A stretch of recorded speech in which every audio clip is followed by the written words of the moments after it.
जिल्हा शासकीय रुग्णालयामधून बळजबरीने रुग्णांना डिस्चार्ज देत असल्याने राष्ट्रवादी काँग्रेस पार्टी शरद पवार गटाचे ओबीसी सेलचे जिल्हाध्यक्ष ॲडव्होकेट सुरेश आव्हाड यांच्या नेतृत्वाखाली मुख्य वैद्यकीय अधिकारी डॉक्टर गावित यांना ड्रेसिंग किट भेट देण्यात येऊन प्रतिकात्मक आंदोलन करण्यात आले। गेल्या काही दिवसांपासून जिल्हा शासकीय रुग्णालय अनेक समस्यांनी ग्रासलेले असून कधी निष्काळजीपणामुळे बाळाची अदलाबदली होणे, जिवंत अर्भकाला मृत म्हणून घोषित करणे असो वा विभागातील भ्रष्टाचार असो, शासकीय रुग्णालय नेहमीच चर्चेत असते। गेल्या काही दिवसांपासून जिल्हा शासकीय रुग्णालयामध्ये ड्रेसिंगसाठी लागणारी औषधे व सामग्री उपलब्ध नसल्याने रुग्णांवर उपचार न करताच रुग्णांना डिस्चार्ज देत असून अनेक रुग्णांना उपचाराविनाच परतावे लागत असून सलग 2 दिवस जिल्हा शल्य चिकित्सक सुट्टीवर असल्याने रुग्णांना वाऱ्यावरच सोडून दिले जात असल्याने राष्ट्रवादी काँग्रेस पक्ष आक्रमक झाल्याचे पाहायला मिळाले। जिल्हा शल्य चिकित्सक कधीच जागेवर नसल्याने त्यांच्या विरोधात घोषणा देण्यात आल्याने काही काळ तणावाचे वातावरण निर्माण झाले होते। यावेळी राष्ट्रवादी काँग्रेस पार्टी ओबीसी सेलचे जिल्हाध्यक्ष ॲडव्होकेट सुरेश आव्हाड, महिला जिल्हाध्यक्ष संगीताताई पाटील, हाजी मोहिउद्दीन शेख, नासिर पठाण, भारतीताई चित्ते, मीराताई भोईर, ॲडव्होकेट संदीप दंडगव्हाण, गणेश धोत्रे, मोहित शेंडगे, प्रणव पगारे, अविनाश राजगुरू, मंगेश भंडारी, सविता किरकिरे आदी उपस्थित होते।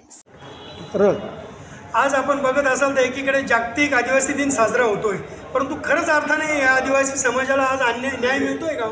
आज जर बघितलं असेल तर दुसरा आणि चौथा शनिवार असो किंवा प्रत्येक शनिवारी हे जिल्हा शल्य चिकित्सक जे आहेत चारुदत्त शिंदे जे गेल्या अनेक वर्षांपासून वादात राहिलेले आहेत, यांची कुठेतरी बदली देखील होत नाही।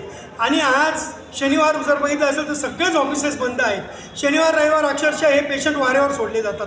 खरं जर घटना बघितली असेल तर घटना अशी आहेत की गेल्या हप्त्याभरापासून सप्ताहभरापासून या सिव्हिल हॉस्पिटल्समध्ये आपण जर गेले तर ड्रेसिंगचे किट उपलब्ध नाही आहे, हे त्यांच्या डॉक्टरांनी ऑन रेकॉर्ड सांगितलेलं आहे। आणि किट उपलब्ध नसल्यामुळे यांच्या नाकर्तेपणाचा दुरुपयोग हा पेशंटवर केला जातो आहे। यांच्या नाकर्तेपणाचा याच्यामुळे आज पेशंटवरच्या जीवितावर धोका निर्माण होतो आहे। हे पेशंटला डिस्चार्ज काढून देत आहेत, डिस्चार्ज करून घेत आहेत, बळजबरीने पेशंटला इथून काढून देण्याचा प्रयत्न करतात।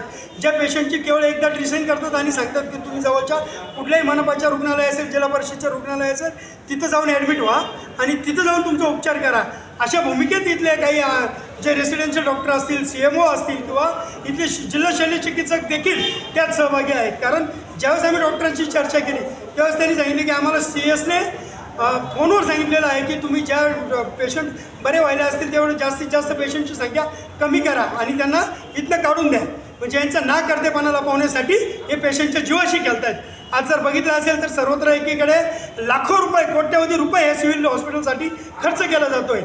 आज अनेक वेळेस आपण जर बघितलं असेल तर इथं भ्रष्टाचाराचं कुंपण म्हणून या सिव्हिल हॉस्पिटलकडे बघितलं जातं आहे।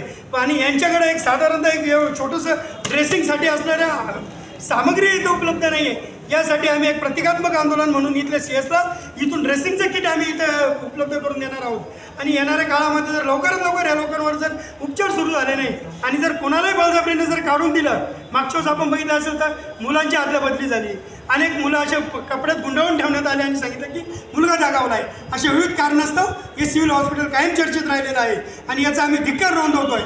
राष्ट्रवादी काँग्रेस पार्टीच्या वतीने आम्ही इथे आज यांना इशारा देतो आहे की लवकरात लवकर यांनी ड्रेसिंग किटची व्यवस्था केली नाही आणि जर कोणाला बळजबरी जर पेशंटला बाहेर काढून दिलं तर आम्ही एकाही डॉक्टर्सला इथे काम करू देणार नाही, असं आम्ही इथे इशारा देतो आहे।